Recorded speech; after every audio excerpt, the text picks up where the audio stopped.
الحمد للہ نحمده ونصلی علی رسولہ الکریم اما بعد فاعوذ باللہ من الشیطان الرجیم بسم اللہ الرحمن الرحیم تلک الرسل فضلنا بعضهم علی بعض۔ اپریل 2020 رمضان میں انشاءاللہ آج آپ کے سامنے تیسرے پارے کا کچھ خلاصہ پیش کروں گا۔ اللہ تعالیٰ سمجھنے کی، عمل کرنے کی اور مجھے صحیح طرح سے پیش کرنے کی توفیق عطا فرمائے۔ کل کا جو درس تھا اس میں ہم نے داؤد علیہ السلام کے بارے میں پڑھا تھا۔ قرآن میں اللہ نے بیان کیا کہ داؤد علیہ السلام نے جالوت کو قتل کیا، اللہ نے آپ کو ایک بادشاہ بھی بنایا، اللہ نے آپ کو نبوت بھی عطا کی۔ تو اس پارے کی ابتدا میں اللہ فرماتے ہیں یہ پیغمبر ہیں جن میں ہم نے بعض کو بعض پر فضیلت دی ہے، جیسے داؤد علیہ السلام کو اللہ نے فضیلت دی۔ منہم من کلم اللہ، فرمایا ان پیغمبروں میں بعض ایسے ہیں جن سے اللہ ہم کلام ہوا، جیسے موسیٰ علیہ السلام۔ ورفع بعضهم درجات، اور بعض کے درجات تو اللہ نے بہت ہی بلند کر دیے۔ پوری امت کا اجماع ہے کہ اس سے مراد رسول اللہ صلی اللہ علیہ وسلم ہے، اور بلاغت کا یہ نقطہ ہے کہ نام لیے بغیر ذکر کرنا کہ بعض تو ایسے ہیں کہ جن کو ہم نے بہت اونچا مقام دے دیا، تو یہ فضیلت کو بیان کرنے کے لیے ہوتا ہے کہ سب کو پتہ ہی ہے کہ وہ کون ہے۔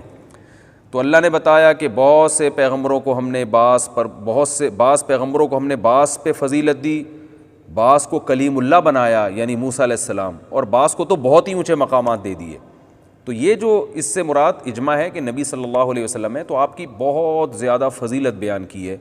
تو یہ بھی آج ایک مسلمانوں میں فرقہ ہے منکرین حدیث جو یہ کہتے ہیں کہ تمام پیغمبر فضیلت میں برابر ہیں، تو یہ آیت اس کی بھی واضح لفظوں میں نفی کرتی ہے۔ اسی پارے میں اللہ نے اپنی راہ میں خرچ کرنے کا حکم دیا۔ انفقوا مما رزقناکم، اے ایمان والوں جو رزق ہم نے تمہیں دیا ہے اسے ہماری راہ میں خرچ کرو۔ من قبل ان یاتی یوم لا بیع فیہ ولا خلۃ ولا شفاعہ، ایک دن آنے والا ہے کہ کوئی خرید و فروخت نہیں ہوگی، کوئی دوستی کام نہیں آئے گی اور کوئی شفاعت کام نہیں آئے گی۔ یہاں شفاعت سے مراد ہے زبردستی والی شفاعت، جو مشرکین کا عقیدہ تھا کہ ہم جن بتوں کی عبادت کرتے ہیں وہ زبردستی اللہ کے ہاں بخشوا دیں گے کیونکہ اللہ ان کی رد نہیں کر سکتا، یہ والی شفاعت مراد ہے۔ اور کافر کی شفاعت نہیں ہو سکتی۔ جو مومن کی شفاعت ہے، جو نبی صلی اللہ علیہ وسلم اور علماء اور بزرگان دین کریں گے، وہ شفاعت قرآن ہی سے ثابت ہے۔ سورہ نبا میں اللہ نے بتایا کہ وہ کیا ہے، وہ آیت ہے کہ یوم یقوم الروح والملائکۃ صفا لا یتکلمون الا من اذن له الرحمن وقال صوابا، کوئی اللہ کے سامنے بات نہیں کر سکے گا، سفارش نہیں کر سکے گا مگر جس کو اللہ اجازت دے۔ تو وہ اللہ اجازت کس کو دے گا؟ پیغمبروں کو اور اپنے ماننے والوں کو۔ اور کس کے لیے دے گا؟ وقال صوابا، اور وہ بات بھی درست کرے، یعنی جس کی شفاعت کی میں اجازت دوں انہی کی شفاعت کرے۔ کس کی اللہ اجازت دیں گے؟ صرف ایمان والوں کی۔ اور کتنی اجازت دیں گے وہ اللہ قیامت میں خود اس کی حد بندی کریں گے، لیکن کافر کی شفاعت نہیں ہو سکتی، اور شفاعت قہری نہیں ہو سکتی کہ آپ شرک کریں اور آپ یہ سمجھیں کہ یہ جو معبود ہے یا جو بزرگ ہیں جن کی عبادت کر رہا ہوں یہ مجھے زبردستی بخشوا دیں گے اور اللہ ان کی رد نہیں کر سکتا، ایسا نہیں ہے۔ اسی پارے میں آیت الکرسی بھی ہے، اللہ نے اپنی حمد و ثنا کی ہے۔ اللہ لا الہ الا هو الحی القیوم، اللہ وہ ذات ہے جس کے سوا کوئی عبادت کے لائق نہیں، زندہ ہے، ہر چیز کو تھامنے والا ہے۔ میں چونکہ اس کا لفظ بلفظ ترجمہ اس لیے کر رہا ہوں کہ آیت الکرسی بہت پڑھی جاتی ہے اور حدیث میں اس کی بہت فضیلت ہے۔ آپ صلی اللہ علیہ وسلم نے فرمایا اس سے افضل آیت پورے قرآن میں نہیں ہے۔ فرض نماز کے بعد آپ صلی اللہ علیہ وسلم نے فرمایا جو پڑھے گا اسے جنت میں جانے سے کوئی چیز نہیں روک سکتی۔ اور صحیح حدیث سے ثابت ہے کہ شیطان سے، جنات سے، جادو وغیرہ سے آیت الکرسی انسان کو بچاتی ہے۔ رات کو بھی پڑھ کے سونے کی ترغیب ہے۔ حضرت ابو ہریرہ کا مشہور واقعہ ہے، چونکہ یہ خلاصہ میں پوری تفصیل نہیں بیان کروں گا۔ شیطان ان کو تنگ کرتا تھا انسانی شکل میں آ کے، حضرت ابو ہریرہ نے آیت الکرسی پڑھی اور نبی نے فرمایا کہ یہ شیطان اب راستہ تمہارا چھوڑ دے گا۔ تو شیطان آیت الکرسی سے ڈرتا ہے، تو یہ رات کو بھی سوتے ہوئے پڑھنی چاہیے، دم کرنا چاہیے اس کا اپنے اوپر، اور نمازوں میں بھی اس کی پابندی کرنی چاہیے۔ تو یہ جو آج کل جھوٹے روحانی عاملین بنے ہوئے ہیں نا، الٹی سیدھی چیزیں بتا رہے ہوتے ہیں، ان کے پاس جانے کی ضرورت نہیں ہے۔ کسی پہ جن ہو یا کوئی ایسا مسئلہ ہو جادو، آیت الکرسی پڑھ کے اس پہ دم کریں۔ تو اللہ وہ ذات ہے جس کے سوا کوئی عبادت کے لائق نہیں۔ اور یاد رکھیں جتنا مفہوم ذہن میں رکھ کے جب دم کریں گے نا تو زیادہ فائدہ ہوگا، اور مفہوم ذہن میں رکھ کے پڑھیں گے تو زیادہ ثواب ملے گا۔ اللہ لا الہ الا ہو، اللہ وہ ذات ہے جس کے سوا کوئی عبادت کے لائق نہیں۔ الحی، زندہ ہے، القیوم، ہر چیز کو تھامنے والا ہے۔ لا تأخذہ سنۃ، اسے نہ اونگ آتی ہے ولا نوم اور نہ نیند آتی ہے، لہو ما فی السماوات و ما فی الارض، اسی کے لیے ہے جو کچھ آسمانوں میں اور جو کچھ زمین میں، من ذا الذی یشفع عندہ الا باذنہ، کون ہے جو اللہ کے سامنے کسی کی سفارش کر سکے سوائے اس کی اجازت کے، جس کی اللہ اجازت دے گا تو اس کے حق اس کی تو سفارش ہو سکتی ہے، باقی کسی کی نہیں ہو سکتی، کسی میں دم نہیں ہے۔ یعلم ما بین ایدیہم وما خلفہم، جو کچھ لوگوں کے ماضی میں ان سے پہلے گزر چکا اللہ وہ بھی جانتا ہے، اور جو ان کے سامنے ہے بعد میں آنے والا ہے اللہ وہ بھی جانتا ہے۔ ولا یحیطون بشیء من علمہ الا بما شاء، اللہ تو سب کچھ جانتا ہے لیکن لوگ اللہ کے علم میں سے کسی بھی چیز کا احاطہ نہیں کر سکتے، اللہ کے پاس جو علم ہے اس میں سے کچھ بھی حاصل نہیں ہو سکتا الا بما شاء، مگر جتنا اللہ چاہے۔ تو آج دنیا میں جتنی بھی نالج ہے وہ اللہ کے علم کا اربواں اور کروڑواں حصہ بھی نہیں ہے، اور یہ بھی وہ ہے جو اللہ نے چاہا ہمیں دے دیا۔ وسیع کرسیہ السماوات والارض، اس کی جو بادشاہت کی کرسی ہے وہ آسمانوں اور زمینوں پہ پھیلی ہوئی ہے۔ ولا یؤودہ حفظہما، اور آسمانوں اور زمینوں کی حفاظت اللہ کو تھکاتی نہیں ہے۔ وہو العلی العظیم، وہ بلند مرتبے والا اور عالی شان ہے۔ یہ آیت الکرسی ہے جس کا میں نے آپ کو ترجمہ بتایا، آپ ترجمہ کے ساتھ اس کو یاد کریں اور پھر پڑھیں گے تو انشاءاللہ زیادہ فائدہ ہوگا۔ اسی صورت میں اللہ نے یہ بھی بتا دیا لا اکراہ فی الدین، دین میں زبردستی نہیں ہے، اسلام میں کافر کو گن پوائنٹ پہ مسلمان نہیں کیا جا سکتا۔ فقط تبین الرشد من الغی، اس لیے کہ اللہ فرماتے ہیں سیدھا راستہ اور غلط راستہ بالکل واضح ہے، اسلام اور کفر بالکل واضح ہے، تو اب گن پوائنٹ پہ کسی کو مسلمان بنانے کی ضرورت ہی نہیں ہے۔ اور جو ہے اتنا واضح ہے کہ جو بھی اس اسلام کے راستے کو فالو نہیں کرے گا وہ اپنی ہاتھوں سے اپنے آپ کو جہنم کے گڑھے میں ڈال رہا ہے، یعنی ہم نے حق اور باطل میں کوئی کنفیوژن چھوڑی نہیں ہے۔ اور آج بھی آپ دیکھ سکتے ہیں اسلام کے حکام کو آپ کمپیئر کریں دیگر مذاہب سے تو دودھ کا دودھ پانی کا پانی ہو جائے گا۔ فمن یکفر بالطاغوت ویؤمن باللہ فقد استمسک بالعروۃ الوثقی، فرمایا جو اللہ پر ایمان لائے اور شیطان کا انکار کرے، اسلام کو فالو کرے تو ایسے جیسے مضبوط چھلے کو تھام لیا۔ کوئی دریا میں ڈوب رہا ہو نا اور مضبوط کڑی کو تھام لے تو بچت ہو جاتی ہے۔ تو اللہ فرماتے ہیں یہ دنیا بھی حوادث کا اور شیطانی جو ہے نا اس میں تصرفات ہوتے ہیں، گمراہیاں پھیلتی ہیں، جو اسلام کے چھلے کو پکڑ لے گا تو وہ بچ جائے گا۔ تو وہ مضبوط چھلا ہے اور مضبوط لگام ہے جس کو پکڑنے سے تمہاری حفاظت ہو جائے گی، لن فصام لہا، یہ ٹوٹنے والا نہیں ہے۔ بڑی خوبصورت مثال دی۔ اور اللہ نے یہ بھی فرمایا اللہ ولی الذین آمنوا یخرجہم من الظلمات الی النور، ایمان والوں کا اللہ دوست ہے، ان کو گمراہی سے روشنی کی طرف لاتا ہے۔ یعنی جب آپ اسلام کو فالو کرتے ہیں نا تو آہستہ آہستہ آپ کے سامنے ہدایت کے راستے اور کھلتے چلے جاتے ہیں، حق اور باطل اور ممتاز ہوتا چلا جاتا ہے، اور جو اسلام کو فالو نہیں کرتے تو وہ اور زیادہ گمراہی کی طرف چلے جاتے ہیں۔ اس کی مثال دیکھ لیں آپ، یورپ اسلام کو فالو نہیں کر رہا، کیسے کیسے گمراہانہ قانون بنتے چلے جا رہے ہیں، گے میرج کو حلال کر دیا، کچھ انسانی سوچنے کی بات ہے، شراب حلال ہے، زنا حلال ہے، گمراہی میں پڑتے چلے جا رہے ہیں، اور اب پتہ نہیں کیا کیا چیزیں حلال ہونے والی ہیں، اللہ کی پناہ۔ تو اللہ فرماتے ہیں ایمان والے جو ایمان کو فالو کرتے ہیں روزانہ ان کی ہدایت بڑھتی ہے، اور جو اسلام کو فالو نہیں کرتا وہ گمراہی سے گمراہی کی طرف چلے جاتے ہیں، اور آئندہ اور زیادہ گمراہ ہو جائیں گے وہ۔ اسی صورت میں اللہ تعالیٰ نے ابراہیم علیہ السلام کا جو نمرود سے بحث ہوئی تھی وہ بھی ذکر کی۔ ابراہیم علیہ السلام نے کہا میرا رب جو ہے، میرا رب زندہ کرتا ہے اور موت بھی دیتا ہے۔ تو بادشاہ نے کیا کہا کہ میں بھی تو زندہ کر سکتا ہوں۔ ایک شخص جس کے پھانسی کا فیصلہ ہونے والا تھا اس کو کہا، چھوڑ دیا، کہا دیکھو یہ مرنے والا تھا، میں نے اس کو حیات دے دی، اور ایک آدمی جو بیچارہ بے گناہ تھا اس کو بادشاہ نے قتل کروا دیا، بولا دیکھو میں تو موت دیتا ہوں۔ تو ابراہیم علیہ السلام نے کہا ٹھیک ہے، میرا رب تو مشرق سے سورج نکالتا ہے، تو مغرب سے نکال کے دکھا۔ تو بیچارہ تو نہیں کہنا چاہیے، وہ جو ہے نا مبہوت ہو گیا۔ اللہ نے اسی میں ایک واقعہ بیان کیا کہ ایک کوئی بزرگ تھے پچھلے زمانوں میں، تو یا کوئی پیغمبر تھے، اس کا قرآن میں ہمیں واضح تذکرہ نہیں ملتا، تو انہوں نے کہا کہ اللہ تو جب ہم ہڈیاں ہو جائیں گے کیسے زندہ کرے گا؟ ان کے دل میں کوئی شبہ یا شک نہیں تھا، بس ویسے ہی اطمینان قلب کے لیے۔ تو قرآن کہتا ہے کہ اللہ نے ان کو موت دے دی۔ کالذی مر علی قریۃ وہی خاویۃ علی عروشہا، ایک بستی کے پاس سے گزرے جو تباہ ہو چکی تھی، تو انہوں نے کہا اللہ یہ تو مر گئے، کھپ گئے، کیسے قیامت میں دوبارہ زندہ ہوں گے؟ اللہ نے انہی کو موت دے دی، اور 100 سال کے بعد اللہ نے ان کو اٹھایا، اور پھر اللہ نے پوچھا بتاؤ تم کتنے دن سوئے ہو، یہ کتنے دن تم پر موت واقع ہوئی ہے؟ انہوں نے کہا 1 دن یا اس سے بھی آدھا۔ اللہ نے کہا کہ تمہیں میں نے 100 سال تک موت دی ہے، 100 سال کے بعد اٹھایا ہے۔ فانظر الی طعامک و شرابک لم یتسنہ، اپنا کھانا اور پینا دیکھو ذرا بھی خراب نہیں ہوا، 100 سال تک اللہ نے اس کی بھی حفاظت کی۔ وانظر الی حمارک، اور اپنے گدھے کی طرف دیکھو، گدھا جو ہے نا مر کے ہڈیوں کا ڈھانچہ بن چکا تھا، اللہ نے اسے زندہ کر دیا۔ کہا یہ اپنے گدھے کی طرف دیکھو، وَلِنَجْعَلَكَ آیَةً لِلنَّاسِ وَانظُرْ إِلَى الْعِظَامِ كَيْفَ نُنشِزُهَا، دیکھو ان ہڈیوں کو ہم کیسے دوبارہ اکٹھا کرتے ہیں، ثُمَّ نَكْسُوهَا لَحْمًا، ان پہ گوشت کیسے چڑھاتے ہیں۔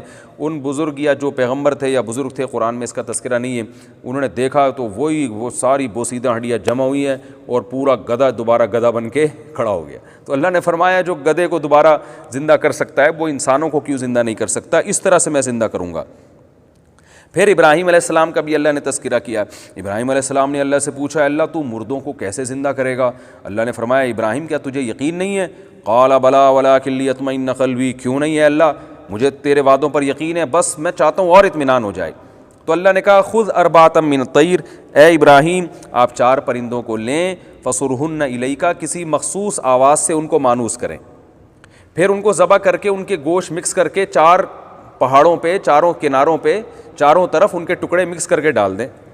پھر کیا کریں آپ کہ ثم اجعل علی کل جبل منہن جزءا ثم ادعہن، پھر جس آواز سے جس پرندے کو مانوس کیا وہ آواز نکالیں۔ جیسے ابراہیم علیہ السلام آواز نکالتے، چاروں پہاڑوں سے اس خاص پرندے کی بوٹیاں اور پر اڑ کے جڑتے اور پرندہ وہ چلتا ہوا چلا آ جاتا ابراہیم علیہ السلام کی طرف۔ تو وَاعْلَمْ أَنَّ اللَّهَ عَزِيزٌ حَكِيمٌ، اللہ نے یہ منظر ابراہیم علیہ السلام کو دکھایا اور فرمایا یقین کر لے اللہ زبردست غالب ہے اور حکمت والا ہے۔ غالب کا مطلب جو چاہے کرتا ہے، مردوں کو بھی زندہ کر سکتا ہے، اور حکمت والے کا مطلب ہر ایک کو زندہ کر کے دکھائے گا نہیں وہ، کیونکہ ایسے سب کو اللہ دکھا دے پھر تو غیب پر ایمان تھوڑی رہا، پھر تو سارے کافر مسلمان ہو جائیں۔ تو اللہ اپنی قدرت دکھاتا ہے جس کو چاہتا ہے، اور جو اصل قدرت اللہ نے دکھائی ہے وہ تو تمہیں پانی سے جب انسان بنایا، نطفے سے انسان بنا دیا، تو یہ قدرت کافی ہے ایمان لانے کے لیے۔ اس صورت میں اللہ تعالیٰ نے اپنی راہ میں خرچ کرنے کی بہت فضیلت بیان کی اور حکم دیا ہے۔ فرمایا مثل الذین ينفقون اموالهم فی سبیل اللہ، جو لوگ اللہ کی راہ میں اپنے مال کو خرچ کرتے ہیں ان کی مثال گندم کے دانے کی طرح ہے، جو ایک دانہ 7 دانوں کو سات جو ہے نا وہ سنبل کو پیدا کرتا ہے، اور 7 جو ہے نا وہ خوشوں کو پیدا کرتا ہے، اور ہر خوشے میں 100 دانے ہوتے ہیں۔ یہ اصل میں ایک مثال دی گئی ہے کہ قرآن و سنت میں آتا ہے کہ جب کوئی صدقہ جاریہ کرتا ہے یا کسی کو کھلاتا ہے تو جتنا خیر اس سے پھیلے گی اس کو بھی اجر ملتا ہے۔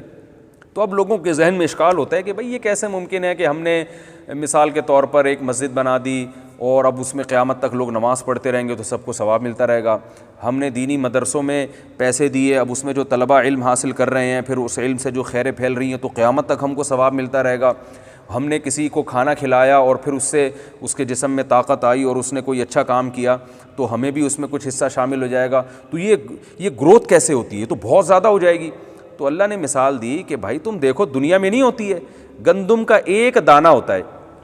اب اگر کسی نے یہ پروسیس نہ دیکھا ہو گندم کے دانے سے پودے گندم اگتے ہوئے، اور آپ اس کو بتائیں کہ یہ ایک دانہ مٹی میں ڈالیں گے اور اس سے سینکڑوں ہزاروں پیدا ہو جائیں گے، تو کوئی مانے گا؟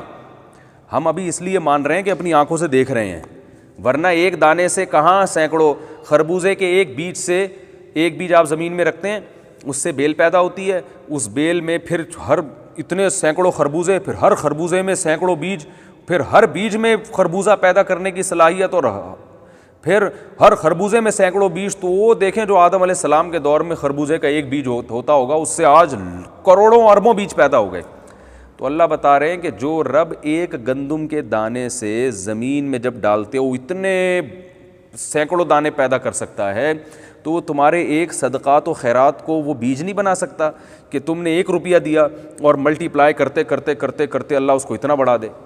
ہمارے ایک شیخ ہیں، حضرت ہیں، ان کو بڑی پیاری بات کی انہوں نے، جن سے میں بیعت ہوں، انہوں نے کہا دیکھیں اللہ نے علماء کو اتنی فضیلت دی ہے کہ جو علماء دینی مدارس میں پڑھاتے ہیں تو ان کو قبر میں کتنا ثواب ملتا ہے، یا جو تاجر دینی مدارس کے ساتھ تعاون کرتے ہیں وہ کس قدر اجر کما لیتے ہیں۔ جو بڑے بڑے مدارس آج چل رہے ہیں جن میں سینکڑوں بچے پڑھ رہے ہیں اور ان کی خیریں پوری دنیا میں پھیل رہی ہیں، مساجد میں وہ امامت کرتے ہیں اور درس قرآن دیتے ہیں، تدریس کرتے ہیں، تو انہوں نے فرمایا کہ کس قدر اللہ نے ان پر فضل کیا کہ وہ مرنے کے بعد بھی ان کی یہ خیر پھیل رہی ہے اور کتنا بڑا اجر قیامت کے دن وہ دیکھیں گے۔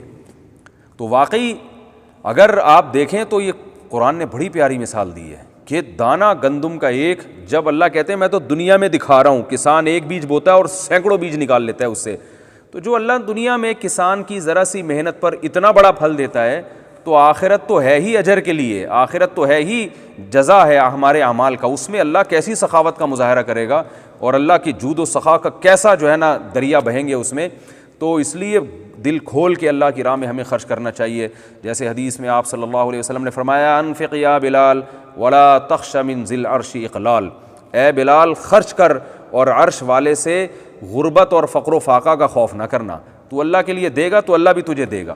تو آج ہمارے اندر یہ جذبہ ختم ہو رہا ہے، بس وہ جو ہے نا جو مسلمانوں میں سخاوت ہوا کرتی تھی، تاجروں میں سخاوت ہوا کرتی تھی، ٹھیک ہے ابھی بھی الحمدللہ بہت ہے، لیکن جو ہم نے اپنے باپ داداؤں کے دور میں دیکھی ہے وہ سخاوت مارکیٹ میں اب تھوڑی سی شارٹ ہوتی ہوئی نظر آ رہی ہے، اسی سخاوت کو مارکیٹ میں دوبارہ لانے کی ضرورت ہے۔ تو اللہ نے پھر ارشاد فرمایا کہ تم نے اللہ کی راہ میں خرچ کرنا ہے، اس کا اجر اللہ ایسے بڑھائے گا، اور لیکن یہ بھی ارشاد فرمایا کہ جو لوگ اے ایمان والو اپنے صدقے کو احسان جتلا کے ضائع نہیں کرنا۔ جیسے آپ نے کیا کیا، بیج تو زمین میں ڈال دیا، اس سے پودے بھی نکل گئے، سب کچھ ہو گیا، لیکن آپ نے خود ہی پیٹرول چھڑک کے آگ لگا دی اس باغ پہ، تو کیسی بے وقوفی ہے، پھر تھوڑی وہ ملٹی پلائی ہوگا اور ضرب ہوگا۔ تو اللہ فرماتے ہیں کہ تم نے جو صدقات و خیرات کے ذریعے لوگوں کی نفع رسانی کے لیے جو گلشن اگائے ہیں، اور جو تم نے دینی مدارس یا مساجد یا یتیموں کی کفالت کے ذریعے جو ایک پورا انتظام کیا ہے، اس پہ پیٹرول چھڑک کے آگ نہ لگا دینا۔ وہ آگ کیسے لگاؤ گے؟ لا تبطلوا صدقاتکم بالمن والاذی، احسان جتلا کے اور تکلیف دے کے۔ ایک طرف آپ کسی پہ صدقہ کرتے ہیں اور پھر بار بار جتلاتے ہیں، یہ جو گاڑی ہے نا، یہ جو اس کے آج اتنا خوش و خرم گھوم رہا ہے، تو اصل میں راشن میں نے ڈلوائے تھے اس کے گھر میں۔ یہ جو آج اتنا موٹا تازہ بن کے یہ گھوم رہا ہے نا، اصل میں میرے سارا خرچہ ہے جس کی وجہ سے اس نے یہ پراٹھے کھائے ہیں، جو لوگ کر رہے ہوتے ہیں۔ تو میں نے کیا ہے، یہ مسجد میں نے بنائی، یہ پنکھا دیکھ رہے ہیں نا، یہ میں نے لگوایا ہے۔ تو بعض لوگوں کی عادت ہوتی ہے، تو اور جو خوددار آدمی ہوتے ہیں، سفید پوش آدمی ہوتے ہیں، آپ ان کو جب کوئی چیز دے کے احسان جتلائیں تو وہ بیچارے شرم سے زمین میں گڑ جاتے ہیں۔ تو اللہ فرماتے ہیں یہ تکلیف نہ دو کسی کو، اس کا کیا نقصان ہوگا کہ تمہاری یہ نیکی ضائع ہو جائے گی۔ پھر اللہ نے اس کی آگے ایک بڑی خوبصورت مثال بھی دی ہے، تو وقت کم ہے تو میں آگے چلتا ہوں۔ اللہ نے اور مزید ترغیب دی کہ دیکھو تم یہ چاہتے ہو کہ بڑھاپے میں تمہارے پاس تمہاری انویسٹمنٹ جو تم نے جوانی میں کی ہے، بڑھاپے میں اس کا پھل کھاؤ۔ تو جیسے ایک بوڑھا آدمی باغ لگاتا ہے اور بڑھاپے میں اس کا پھل کھاتا ہے گھر بیٹھ کر، تو اسی طرح تم جو کچھ صدقات و خیرات کر رہے ہو نا، اس کا پھل تمہیں جنت میں قیامت میں ملے گا، جب میدان حشر میں پریشان ہوں گے لوگ۔ تو جیسے کوئی یہ نہیں چاہتا کہ بڑھاپے میں میرا باغ جل جائے، تو ایسے ہی تم بھی یہ نہ چاہو کہ تم جو آگے کے لیے انویسٹ کر رہے ہو، تمہاری اپنی نااہلی کی وجہ سے وہ تمہاری انویسٹمنٹ آخرت میں ضائع ہو جائے اور تم دیکھو آخرت میں کچھ بھی تمہیں نہیں مل رہا، تو ایسا عمل نہ کرو۔ تو علماء نے کہا ہے کہ صدقات و خیرات کی جو برکت ہے نا، دو چیزوں سے ضائع ہوتی ہے، ایک تو احسان جتلانے سے، اور دوسری ظلم کرنے سے۔ آپ نے کسی غریب کو کھانا تو کھلا دیا، لیکن آپ نے کسی غریب سے نوالا بھی چھین لیا، بہنوں کی وراثت نہیں دی، یا کسی کا قرض دینا تھا وہ آپ نے واپس نہیں کیا، تو آپ ایک طرف ظلم بھی کر رہے ہیں اور ایک طرف احسان بھی کر رہے ہیں، تو پلس مائنس ہوگا قیامت کے دن۔ عین ممکن ہے اتنے لوگ آپ سے حق مانگنے کے لیے آ جائیں کہ آپ نے جو لوگوں پر احسانات کیے ہیں وہ ساری نیکیاں آپ کو اٹھا کے اہل حق کو دینی پڑیں، جیسے کہ مشہور حدیث ہے کہ اس امت کا مسکین وہ ہے کہ قیامت میں اہل حق آئیں گے، اس سے حق مانگیں گے، اور وہاں تو پیسے نہیں چلتے، تو اللہ کہیں گے اس کی نیکیاں لے لو۔ تو جتنے غریبوں کے کھانے اور وہ جو بہت احسان اور وہ صدقات و خیرات سارے آپ کے ان نیکیوں میں چلے جائیں گے۔ اہل بہنیں آئیں گی وراثت مانگنے، چھوٹے بھائی آئیں گے وراثت مانگنے، یتیم کا حق مارا، فلاں سے رشوت لی، وہ آئے گا بھائی اس وقت تو میں نے رشوت دے دی تھی، واپس کر میری رشوت۔ جو بھی ظلم آپ نے لوگوں کے ساتھ کیا ہوگا وہ ساری نیکیوں کی شکل میں واپس۔ اور نبی نے فرمایا جب نیکیاں ختم ہو جائیں گی، اہل حق آئیں گے کہ اس نے مجھے گالیاں دی، گالی کے بدلے میں بھی نیکی دینی پڑے گی، صرف مال کھانے سے نہیں، کسی کو کسی بھی طرح سے ستایا ہو۔ تو آپ نے فرمایا جب نیکیاں ختم ہو جائیں گی تو اللہ کہیں گے اب اپنے گناہ اس کے سر پہ ڈال دو، اس نے تمہاری غیبت کی تھی، اتنے گناہ اس کو دے دو۔ تو فرمایا کہ ساری نیکیاں برباد ہو جائیں گی اور گناہوں کا جو ہے نا ایک گٹھری اس کے سر پہ ہوگی اور گناہوں کا پلڑا جھک جائے گا۔ اور فمن ثقلت موازینہ، اللہ فرماتے ہیں جس کی نیکیاں بھاری ہوں گی وہ جنت میں، اور جس کے گناہ بھاری ہو گئے وہ جہنم میں۔ فرمایا پیشانی کے بالوں سے پکڑ کے اس کو جہنم میں پھینک دیا جائے گا۔ تو یہ دو چیزیں ہیں جن سے انسان کی نیکی ضائع ہوتی ہے۔ اس لیے علماء کہتے ہیں نیکی کرنا بھی کمال، لیکن نیکی کو بچا کے رکھنا اس سے بڑا کمال ہے۔ تو نیکی کرنی بھی چاہیے اور بچا کے رکھنی بھی چاہیے۔ پھر اللہ نے ان آیات میں یہ بھی بتایا کہ صدقات و خیرات کا کس کو دینا چاہیے تمہیں، کون ہے صدقات و خیرات کا محل. فرمایا للفقراء الذین احصروا فی سبیل اللہ، وہ فقیر جو اللہ کے راستے میں ہیں. تو جو مجاہدین اللہ کے راستے میں لڑ رہے ہیں تو وہ بھی اس کے سب سے اولین مستحق ہیں. جو زمین میں چل پھر نہیں سکتے، کاروبار نہیں کر سکتے، یحسبہ الجاہل اغنیاء من التعفف، کوئی بھی اللہ کے راستے میں ہو تو فرمایا کہ اور عزت کے ساتھ، ایسے فقیر جو عزت کے ساتھ زندگی گزارتے ہیں، ان کے لباس سے، خوراک سے نہیں پتہ چلے گا ان کے، یعنی وہ مانگیں گے نہیں تم سے. لا یسألون الناس الحافا، وہ لوگوں کو پکڑ پکڑ کے مانگتے نہیں ہیں. ٹھیک ہے، مانگنے والے کو بھی دینا جائز ہے اگر وہ مستحق ہو، لیکن اولین مصداق وہ سفید پوش لوگ ہیں. تعرفہم بسیماہم، جن کے چہرے سے تمہیں پتہ چل جائے گا کہ یہ غریب ہیں. وہ بتاتے نہیں ہیں لیکن ان کے حالات سے ظاہری تم جاؤ گے تحقیق کرو گے تو پتہ چلے گا کہ یہ غریب ہیں، مسکین ہیں. تو اللہ فرماتے ہیں وما تنفقوا من خیر فإن اللہ بہ علیم، تم جو بھی خرچ کرو گے اللہ جانتا ہے. اور الذین ینفقون اموالہم باللیل والنہار، فرمایا جو لوگ دن رات اللہ کی راہ میں مال خرچ کرتے ہیں. تو پتہ چلا بھئی یہ تو بار بار یہ کام کرنا ہے، سرًا وعلانیۃً، چھپ کے بھی کرنا ہے اور پبلک کو دکھا کے بھی کرنا ہے. یہ عجیب عبادت ہے. جہاں اللہ نے صدقات و خیرات کا ذکر کیا وہاں اللہ نے عموماً یہ بھی ذکر کیا ہے کہ چھپ کے بھی کرو اور لوگوں کو دکھا کے بھی کرو. لوگوں کو دکھا کے اس لیے تاکہ لوگوں کو بھی ترغیب ہو، تو اس میں غریبوں کا فائدہ ہے، اور چھپ کے اس لیے تاکہ اخلاص برقرار رہے. تو دونوں طرح سے ہمیں خرچ کرنا ہے. فَلَهُمْ أَجْرُهُمْ عِنْدَ رَبِّهِمْ، فرمایا ان کو اجر ملے گا. وَلَا خَوْفٌ عَلَيْهِمْ وَلَا هُمْ يَحْزَنُونَ، کوئی خوف نہیں ہوگا نہ یہ غمزدہ ہوں گے. صدقہ کی اپوزٹ ہے سود. کچھ لوگ کیا کرتے ہیں، پیسے بچا بچا کے بینکوں سے سود کھاتے ہیں. تو اللہ نے صدقات کی ترغیب دی اور پھر اگلی آیات میں سود کو حرام کر دیا. الذین یاکلون الربا، سود خوروں کا انجام یہ ہوگا کہ قیامت میں ایسے حشر ہوگا جیسے کسی پر جن چڑھا ہوا ہو نا اور اس وہ بدحال ہوتا ہے، یہ حالت ہوگی. اللہ فرماتے ہیں احل اللہ البیع، اللہ نے بزنس کو، تجارت کو حلال کیا ہے. حرم الربا، لیکن سود کو اللہ نے حرام کر دیا ہے. جس کے پاس اللہ کی نصیحت پہنچ گئی اور وہ سود کھانے سے رک گیا، فلہ ما سلف، تو جو اصل رقم ہے وہ اس کے لیے حلال ہے. وَأَمْرُهُ إِلَى اللَّهِ وَمَنْ عَادَ فَأُولَٰئِكَ أَصْحَابُ النَّارِ، جو دوبارہ سود کھائے گا تو وہ جہنم والے لوگ ہیں جس میں وہ ہمیشہ رہیں گے. اور اللہ نے خوشخبری دی يَمْحَقُ اللَّهُ الرِّبَا، دیکھو سود تمہیں نظر آتا ہے بڑھتا ہوا اور تمہیں نظر آتا ہے تمہارا پیسہ بڑھ رہا ہے، لیکن اللہ تمہیں بتا رہا ہے کہ سود سے پیسہ گھٹتا ہے، برکت ختم ہوتی ہے. وَيُرْبِ الصَّدَقَاتِ، اور صدقے میں ایسا لگتا ہے کہ پیسے کم ہو رہے ہیں لیکن اللہ فرماتے ہیں کم نہیں ہوتے بلکہ وہ پیسے کیا ہوتے ہیں، بڑھتے ہیں. کیسی عجیب آیت ہے. یعنی اللہ نے صدقے کو مثال دی نا گندم کے دانے سے. دیکھیں گندم کا ایک بیج ہم زمین میں ڈالتے ہیں، ختم. اب کوئی بے وقوف کسان سے کہے یار تمہارے پاس 10 بیج تھے گندم کے، تم نے زمین میں ڈال کے وہ بھی ضائع کر دیے، ان کے روٹی پکا کے کھا لیتے، تو وہ کہے گا بھائی دیکھنے میں ضائع ہوئے ہیں، لیکن اللہ اپنی قدرت کا کرشمہ دکھائے گا اور ایک ایک سے سینکڑوں گندم نکال کے دکھائے گا. تو صدقے کو بھی اللہ نے گندم کے دانے سے تعبیر کیا. کیا خوبصورت قرآن نے مثال دی ہے کہ تم جب صدقہ دیتے ہو نا تو یہ جو کچھ پیسے جو تم صدقہ دے رہے ہو یہ اصل میں گندم کی بیج کی طرح زمین میں دفن کر رہے ہو، مٹی بنا رہے ہو اس کو. تمہیں نظر آ رہا ہے فنا ہو رہے ہیں، لیکن دیکھو ابھی یہ کیسے اس سے جو ہے نا بہاریں پیدا ہوں گی اور اس سے کیسے مال پیدا ہوگا اور کیسے یہ اور زیادہ مال کو کھینچ کے لائے گا، اس سے پیسے میں اور زیادہ برکت پیدا ہوگی. تو اس لیے اللہ نے فرمایا کہ حرام گھٹتا ہے اور حلال میں اور صدقات میں اللہ برکت پیدا کرتا ہے. اور اللہ نے اس میں مزید پھر سود پر وعیدیں بیان فرمائی. یہ سورہ بقرہ کا اب آخر ہے اور تیسرے پارے کا تذکرہ چل رہا ہے. اسی میں اللہ نے سب سے طویل ترین آیت بھی نازل کی سورہ بقرہ کی. سورہ بقرہ کی سب سے طویل، بلکہ پورے قرآن کی سب سے طویل آیت بھی اسی پارے میں ہے. اور اس پوری طویل ترین آیت میں اللہ نے ایک حکم دیا ہے کہ جب بھی کسی سے پیسوں کا لین دین کرو تو لکھت پڑھت لازمی کرو، زبانی کلامی پہ کام نہیں چلے گا. اس کو کہتے ہیں معاملات کی صفائی. آج یہ غیر مسلموں نے لے لی ہے اور مسلمان ہوائی فائرنگ پہ چل رہے ہیں، ہوائی باتوں پہ چل رہے ہیں. آپ کسی سے حساب مانگ لو، کیا مجھ پہ یقین نہیں ہے، کیا میں 2 نمبر آدمی لگ رہا ہوں؟ او بھائی زبان ہے، بس مسلمان کی زبان ہوتی ہے. بڑے بڑے سودے ہو رہے ہیں. وہ دیکھیں نا مزاربہ اسکینڈل جو چلا تھا وہ کیا تھا، کوئی لکھت پڑھت نہیں، کوئی پتہ نہیں کہ بزنس ہو کہاں رہا ہے، کیا ہو رہا ہے. کروڑوں روپے لوگوں کے ڈوب گئے. تو یہ ہمارے یہاں ایک المیہ ہے کہ ہم قرآن کو فالو نہیں کرتے. اللہ نے فرمایا جب بھی کسی سے ادھار کا معاملہ ہو فاکتبوہ، قرآن کہہ رہا ہے لکھو. اور خود لکھنا نہیں آتا، بینکم کاتب بالعدل، کسی کاتب کو بلاؤ.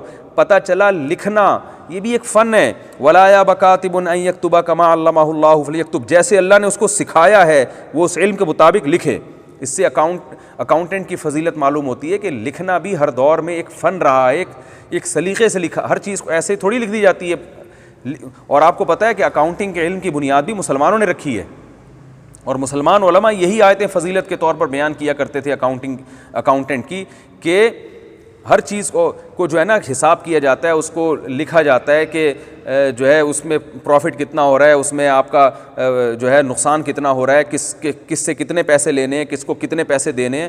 تو اسلام نے اس کی بہت اہمیت کو بیان کیا۔ صحیح بخاری کی حدیث ہے، آپ صلی اللہ علیہ وسلم فرمائے جس کا کسی سے معاملہ ہو 3 دن کے اندر، حدیث کا مفہوم ہے اس پر لازم ہے کہ اس کو وہ لازمی لکھے۔ تو اپنے مالی لین دین کو لکھنا یہ شریعت کا حکم ہے۔ اللہ نے اس آیت میں ہمیں حکم دیا وَلْيُمْلِلِ الَّذِي عَلَيْهِ الْحَقُّ وَلْيَتَّقِ اللَّهَ رَبَّهُ وَلَا يَبْخَسْ مِنْهُ شَيْئًا فَإِنْ كَانَ الَّذِي عَلَيْهِ الْحَقُّ سَفِيهًا أَوْ ضَعِيفًا أَوْ لَا يَسْتَطِيعُ أَنْ يُمِلَّ هُوَ فَلْيُمْلِلْ وَلِيُّهُ بِالْعَدْلِ۔ خود لکھنا نہیں آتا اس کا ولی لکھے گا اور کسی ماہر سے لکھوایا جائے گا، اور فرمایا اس پر گواہوں کو بھی بناؤ، 2 گواہ، 2 مرد گواہ ہونے چاہیے، 2 مرد نہ ہو تو 1 مرد اور 2 عورتیں گواہ ہونی چاہیے۔ اور فرمایا وَلَا تَسْأَمُوا أَن تَكْتُبُوهُ صَغِيرًا أَوْ كَبِيرًا إِلَىٰ أَجَلِهِ، اس میں سستی سے کام نہ لو۔ تو یہ پتہ چلتا ہے کہ بھئی اسلام میں لکھت پڑھت کی بہت زیادہ اہمیت ہے۔ اس کے بعد یہ سورت کا آخر ہے جس میں بہت اہم آیت ہے، رسول اللہ صلی اللہ علیہ وسلم نے رات کو تلاوت کرنے کا حکم دیا، لِلَّهِ مَا فِي السَّمَاوَاتِ وَمَا فِي الْأَرْضِ وَإِن تُبْدُوا مَا فِي أَنفُسِكُمْ أَوْ تُخْفُوهُ يُحَاسِبْكُم بِهِ اللَّهُ۔ یہ آیتوں کی بھی بہت فضیلت ہے۔ اس میں اللہ نے بتایا کہ لا يكلف اللہ نفسا الا وسعها، اللہ نے جو تمہیں احکام دیے ہیں یہ تمہاری وسعت کے مطابق ہیں، کیونکہ اللہ کسی پر اس کی طاقت سے زیادہ بوجھ نہیں ڈالتا۔ اس کے بعد سورہ آل عمران ہے۔ سورہ آل عمران کا شان نزول یہ ہے کہ اہل نجران کے عیسائی آئے تھے نبی صلی اللہ علیہ وسلم سے مناظرہ کرنے کے لیے، ان کے بڑے بڑے پادری تھے، عیسیٰ علیہ السلام کے بارے میں مناظرہ ہوا، آل عمران نازل ہوئی۔ اللہ نے بتایا کہ عیسیٰ علیہ السلام کی حیثیت کیا ہے، حضرت مریم کیا تھی، حضرت عمران جو حضرت مریم کے والد تھے وہ کیا تھے، پوری تفصیل اللہ نے بیان کی، اور حضرت عیسیٰ علیہ السلام کی حیثیت کو واضح کیا۔ وہ اللہ کے بندے تھے، اللہ کے بیٹے نہیں تھے۔ هو الذی یصورکم فی الارحام، تورات بھی اللہ نے نازل کی، انجیل بھی اللہ نے نازل کی، اور انزل التوراۃ والانجیل، یہ سب ہدایت کی کتابیں تھیں۔ تم نے جو ہے نا، جو تم گمراہی کے قائل ہو، عیسیٰ کو اللہ کا بیٹا کہتے ہو، یہ تورات اور انجیل کی تعلیمات نہیں ہیں۔ یصورکم فی الارحام کیف یشاء، اللہ ہے جس طرح سے رحم میں چاہتا ہے بچوں کی انسان کی تصویر بناتا ہے۔ اور اللہ نے ہمیں حکم دیا کہ دعا مانگا کرو، ربنا لا تزغ قلوبنا بعد اذ ہدیتنا، بہت خوبصورت دعا ہے کہ اے اللہ تو ہمیں جب تو نے اسلام کی ہدایت دے دی، اس ہدایت کے بعد ہمارے دلوں کو اب دوبارہ نہ پلٹنا، دوبارہ ہمیں نہ پلٹنا، اور انک انت الوہاب، تو عطا کرنے والا ہے، اپنی عطا سے اپنی رحمت سے ہمیں ایمان پر قائم رکھ۔ اس دعا کا معمول بنا لینا چاہیے۔ اللہ تعالیٰ نے اس صورت میں یہ بھی اعلان کیا ان الدین عند اللہ الاسلام، دین اللہ کی نظر میں صرف اور صرف اسلام ہی ہے، اسلام کے علاوہ کوئی اور دین قابل قبول نہیں ہے، یہ بھی اعلان کیا اللہ نے۔ اور اللہ تعالیٰ نے اس میں یہ بھی حکم دیا کہ مومنین کو چھوڑ کر کافروں کو اپنا رازدار مت بناؤ۔ پھر اللہ نے یہ بھی بتایا ان اللہ اصطفیٰ آدم ونوحا وآل ابراہیم وآل عمران علی العالمین، آدم علیہ السلام، نوح علیہ السلام، ابراہیم علیہ السلام اور آل عمران کو اللہ نے تمام جہان والوں پر فضیلت دی ہے۔ پھر اللہ نے حضرت مریم کی پیدائش کا واقعہ بیان کیا۔ حضرت عمران کی زوجہ نے منت مانی، اے اللہ میرے بچہ پیدا ہوگا مسجد اقصیٰ کی خدمت کے لیے وقف کر دوں گی، لیکن بیٹے کے بجائے بیٹی پیدا ہوتی ہے۔ انہوں نے کہا یہ تو بیٹی ہے، یہ کیسے خدمت کرے گی؟ اللہ کو معلوم تھا کہ اس بیٹی کے بطن سے ایک پیغمبر عیسیٰ ابن مریم کو پیدا کروں گا۔ بہرحال حضرت مریم کی کفالت حضرت مریم کے خالو زکریا علیہ السلام نے کی۔ حضرت مریم بہت زیادہ عبادت گزار تھیں، پاک دامن تھیں، تو حضرت مریم کو کے ساتھ کرامتیں بھی ہوتی تھیں، بے موسم پھل ملا کرتے تھے۔ حضرت زکریا کے بڑھاپے میں اولاد نہیں تھی۔ حضرت زکریا جب محراب میں داخل ہوئے تو حضرت مریم کے پاس پھل دیکھا، پھل دیکھتے تھے، پوچھتے تھے یہ بے موسم پھل کہاں سے آتے ہیں؟ وہ کہتی بھئی اللہ دیتا ہے مجھے اپنی مرضی سے، وہ کسی سبب کا محتاج نہیں ہے۔ قرآن کہتا ہے ہنالک دعا زکریا ربا، فوراً زکریا علیہ السلام نے اللہ سے دعا مانگی، اے اللہ تو مریم کو بے موسم پھل دے سکتا ہے تو مجھے بڑھاپے میں اولاد نہیں دے سکتا، تو مجھے بڑھاپے میں اولاد چاہیے۔ اور زکریا علیہ السلام محراب میں نماز پڑھ رہے ہیں، فرشتوں نے ندا لگائی کہ ان اللہ یبشرک بیحییٰ، اے زکریا تجھے بیٹا بھی ملے گا، اس کا نام یحییٰ ہوگا، سیدن سردار بھی ہوگا، حصور پاک دامن بھی ہوگا، نبی بھی ہوگا۔ تو 3 کوالٹی اللہ نے صفات بیان کی، ایسا بیٹا تجھے ملنے والا ہے۔ زکریا علیہ السلام حیران ہوتے ہیں، اللہ میرے گاؤں سے بیٹا پیدا ہو گیا، میں تو بوڑھا ہوں اور میری بیوی بانجھ بھی ہے، بڑھیا بھی ہے، تو میری بیوی جو ہے وہ تو بوڑھی بھی ہے اور بانجھ بھی ہے، میرے کیسے؟ ابھی دیکھیں خود ہی اللہ سے دعا مانگ رہے ہیں، جب قبول ہو گئی تو خود ہی اشکال کر رہے ہیں۔ تو اللہ تعالیٰ نے فرمایا کذالک اللہ یفعل ما یشاء، کہ اسی طرح ہوگا، اللہ جو چاہتا ہے کرتا ہے۔ اور سورہ مریم میں فرمایا کہ میں نے تجھے بھی تو ایک پانی سے پیدا کیا، اس وقت تو کچھ بھی نہیں تھا تو جو اللہ پانی سے انسان کو بنا سکتا ہے وہ بڑھاپے میں اولاد نہیں دے سکتا۔ زکریا علیہ السلام اتنے خوش ہوئے، کہنے لگے اللہ جب میری زوجہ کو حمل ٹھہر جائے، تو دیکھیں اس زمانے میں نہ تو الٹرا ساؤنڈ کا کوئی سسٹم تھا، بہت عرصے بعد پتہ چلتا تھا کہ زوجہ کو حمل ہے، تو اے اللہ مجھے اتنی خوشی ہو رہی ہے، کتنے عرصے بعد اولاد مل رہی ہے۔ دیکھیں اس سے پتہ چلتا ہے اولاد کتنی بڑی نعمت ہے، پیغمبروں نے بھی مانگی اللہ سے اولاد، تو اے اللہ مجھے پتہ چل جائے کہ میرے اولاد ہونے والی ہے۔ تو اللہ نے فرمایا آیتک اللہ تکلم الناس ثلاثۃ ایام الا رمزا، اے زکریا تیری زبان بند ہو جائے گی، تو صرف اشاروں سے لوگوں سے 3 دن تک بات کرے گا، جب تیرے ساتھ ایسا ہو تو سمجھ لے کہ تیرے ہاں خوشخبری ہے۔ واذکر ربک کثیرا وسبح بالعشی والابکار۔ پھر اللہ نے دوبارہ حضرت مریم کا بیان کیا کہ مریم علیہ السلام جو تھیں ان کو فرشتوں نے آ کے بتایا، یہ الہام ہوتا ہے جو غیر پیغمبر پر بھی ہوتا ہے، کہ فرشتوں نے آ کے بتایا اے مریم اللہ نے تجھے منتخب کر لیا ہے، وطہرہ کی تجھے پاکیزہ بنایا ہے، واصطفیٰ کی علی نساء العالمین تمام جہان کی عورتوں میں اللہ نے تجھے منتخب کیا، اقنوتی لربی کی تو نے اپنے رب کی اطاعت کرنی ہے۔ تو دیکھیں عورت اللہ کی نظر میں بڑی بننا چاہتی ہے تو آج بھی اس کو یہ صفات اپنے اندر پیدا کرنی پڑیں گی۔ واسجدی ورکعی، اور سجدہ کر، رکوع کرنے والوں کے ساتھ، یعنی جیسے دوسرے لوگ رکوع کرتے ہیں تو بھی رکوع کر، تو بھی نماز پڑھ۔ تو نماز کے ذریعے انسان اللہ کا قرب حاصل کرتا ہے۔ اس کے بعد اللہ فرماتے ہیں ہم نے مریم سے کہا کہ فرشتوں نے مریم سے کہا یا مریم ان اللہ یبشرک بکلمۃ منہ، اے مریم اللہ تجھے خوشخبری دیتا ہے ایک کلمے کی، کلمے کا مطلب اللہ کے کلمے سے وہ پیدا ہوں گے، اللہ کے کلام کن کی طاقت سے پیدا ہوں گے، باپ کے بغیر، اس لیے حضرت عیسیٰ کو کلمۃ اللہ کہا جاتا ہے۔ اسمہ المسیح، جن کا نام مسیح ہوگا، عیسیٰ ابن مریم، وہ عیسیٰ ہوں گے، ابن مریم ہوں گے، وجیہن فی الدنیا والآخرہ، دنیا میں بھی ان کو عزت دوں گا، آخرت میں بھی ان کو عزت دوں گا، ومن المقربین، میرے قرب والوں میں سے ہوں گے۔ اب حضرت مریم پریشان ہے کہ نہ صرف یہ کہ بغیر شوہر کے بچے کی خوشخبری مل رہی ہے، بلکہ بچے کی یہ صفات بھی ہیں، ان کا نام بھی بتایا جا رہا ہے، اور اللہ نے بتایا وَيُكَلِّمُ النَّاسَ فِي الْمَهْدِ وَكَهْلًا، ماں کی گود میں بھی وہ لوگوں سے ہم کلام ہوگا، ماں کی گود میں باتیں کرے گا وہ، اور ادھیڑ عمر میں بھی باتیں کرے گا۔ حضرت عیسیٰ علیہ السلام کو عیسائیوں سے آپ پوچھیں وہ بتائیں گے کہ ادھیڑ عمر میں پہنچنے سے پہلے ہی اللہ نے آسمانوں پہ اٹھا لیا۔ اس آیت سے بھی صاف پتہ چلتا ہے حضرت عیسیٰ علیہ السلام زندہ ہیں، اگر وہ قرب قیامت میں نازل نہ ہونا ہوتا تو پھر یہ آیت معاذ اللہ جھوٹی ہو جائے گی، غلط ہو جائے گی معاذ اللہ۔ اس لیے اللہ نے فرمایا کہ اب دیکھیں ویسے بھی معجزے کے طور پر ذکر ہو رہا ہے نا کہ عیسیٰ ابن مریم ماں کی گود میں بھی اللہ سے کلام کریں گے، ادھیڑ عمر میں بھی، تو ماں کی گود میں کلام کرنا تو سمجھ میں آتا ہے کہ یہ معجزہ ہے، ادھیڑ عمر میں کلام کرنے کی کیا بتانے کی کیا ضرورت ہے، وہ تو سبھی کلام کرتے ہیں۔ تو اس سے پتہ چلتا ہے کہ یہ بطور معجزے کے ادھیڑ عمر میں کلام کریں گے، اس لیے معجزہ ہے کہ ادھیڑ عمر میں پہنچنے سے پہلے آپ آسمانوں پہ چلے گئے، پھر پتہ نہیں کتنے ہزار سال کے بعد زمین پہ آ کے ادھیڑ عمر کو پہنچیں گے اور لوگوں سے کلام کریں گے۔ تو یہ حضرت عیسیٰ کے حق میں بہت بڑا معجزہ ہے، اس لیے اللہ فرماتے ہیں کہ یہ عام آدمی تو ادھیڑ عمر میں کلام کرتا ہے، لیکن عیسیٰ کا ادھیڑ عمر میں کلام کرنا یہ ایک میری بہت بڑی نشانی ہے جس کی میں تجھے خوشخبری دے رہا ہوں۔ قالت ربی انا یکون لی ولد، میرے کیسے اولاد ہو جائے گی، ولم یمسسنی بشر، مجھے تو کسی انسان نے چھوا نہیں ہے۔ قال کذلک اللہ یخلق ما یشاء، اے مریم اسی طرح اللہ جو چاہے کرتا ہے، اور جب وہ کسی کام کا فیصلہ کرتا ہے کہتا ہے کن فیکون، وہ ہو جاتا ہے۔ پھر اللہ نے فرمایا وَيُعَلِّمُهُ الْكِتَابَ، اے مریم تیرے اس بیٹے کو اللہ کتاب کا علم بھی دے گا، حکمت کا علم بھی دے گا، التوراۃ والانجیل، تورات اور انجیل بھی سکھائے گا اس کو۔ علماء کہتے ہیں یہاں کتاب سے مراد قرآن مجید ہے، اس میں بھی اشارہ ملتا ہے کہ حضرت عیسیٰ قرب قیامت میں نازل ہوں گے، کیونکہ الکتاب کو اللہ نے قرآن سے تعبیر کیا۔ قرآن میں آتا ہے ذالک الکتاب لا ریب فیہ، کیونکہ اللہ نے تورات انجیل کا تو آگے ذکر کر دیا، اب کون سی کتاب رہ گئی، تو ظاہر ہے قرآن رہ گیا اب، تو حضرت عیسیٰ کو قرآن بھی سکھایا جائے گا کیونکہ وہ اس امت میں نازل ہوں گے اور پھر قرآن کے مطابق فیصلے کریں گے، کیونکہ جب نازل ہوں گے تو اسلام کو فالو کریں گے وہ۔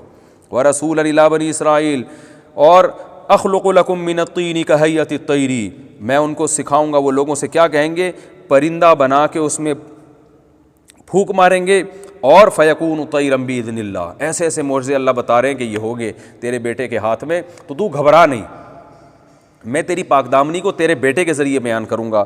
فیکون طیرا باذن اللہ, وہ پرندہ اللہ کے حکم سے صحیح کا پرندہ بن کے اڑنے لگے گا. اور ابرئ الاکمہ والابرص واحیی الموتى, برس کے مریض کو, مادرزاد نابینا کو اس کے ذریعے شفا ملے گی, اور مردوں کو زندہ کریں گے اللہ کے حکم سے, اور بہت ساری معجزے ہوں گے. مصدقا لما بین یدی من التوراۃ, تورات کی تصدیق کریں گے. یہ سارے احکام اللہ نے بتائے کہ اے مریم میں تیرے بیٹے کو دوں گا. اللہ فرماتے ہیں پھر مریم نے, حضرت عیسیٰ جب جوان ہوئے, لوگوں کو تبلیغ کی, تو لوگوں سے کہا یہودیوں سے آپ کو خطرہ ہوا, تو حضرت عیسیٰ نے کہا من انصاری الی اللہ, کون ہے جو میری مدد کرے گا؟ قال الحواریون نحن انصار اللہ.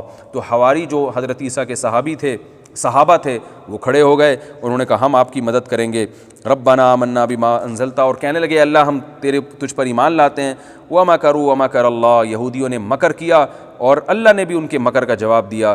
کیسے؟ اذ قال اللہ یا عیسیٰ, جب یہودیوں نے حضرت عیسیٰ کو قتل کرنے کا پورا ارادہ کر لیا تو اللہ نے حضرت عیسیٰ کو کہا یا عیسیٰ, اے عیسیٰ, انی متوفی کا, میں تجھے پورا وصول کر لوں گا. ورافعک, یاد رکھیں متوفی کا معنی موت دینا بھی آتا ہے, وصول کرنا بھی آتا ہے. یہ جو پروفیسر غامدی صاحب نے اس کا ترجمہ کیا نا موت سے, تو یہ یقینی ترجمہ نہیں ہے. قرآن میں توفا دونوں معنی میں استعمال ہوا ہے. اس میں میں چونکہ کلپ ریکارڈ کروا چکا ہوں اس لیے میں ابھی اس کی تفصیل میں نہیں جاؤں گا.